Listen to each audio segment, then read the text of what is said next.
Ecclesiastes. Solomon was the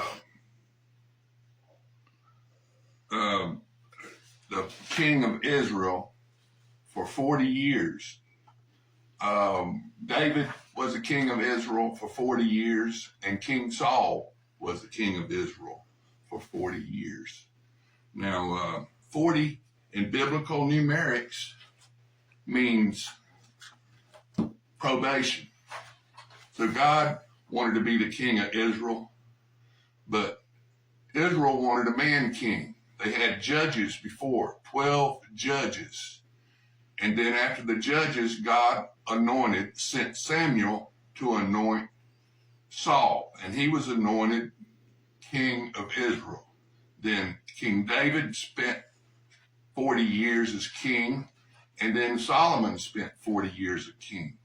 And then Solomon wrote Ecclesiastes in his old age. He wrote Proverbs in middle age, and he wrote the Song of Solomon in his youth when he was a teenager.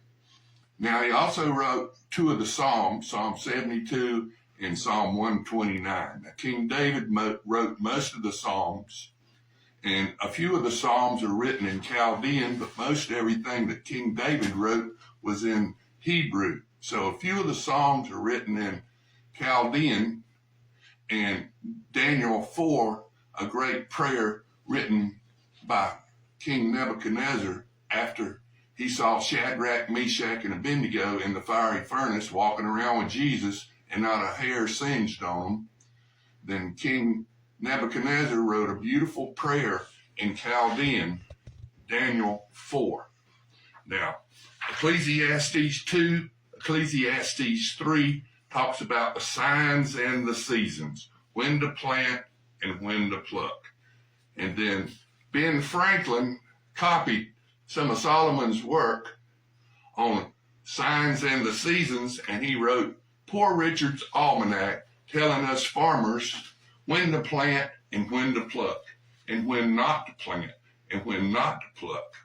Now, there's a time when you really got to watch out with these signs and seasons. Now, there's 12 signs of the zodiac, and when the moon sign is in Sagittarius, if the moon has a little wobble to it, it'll put the sign into Ophiuchus, which is the serpent bearer sign, just by the moon wobbling a little bit. So you got to watch the signs and the seasons. All you police, firemen, all you people that deal with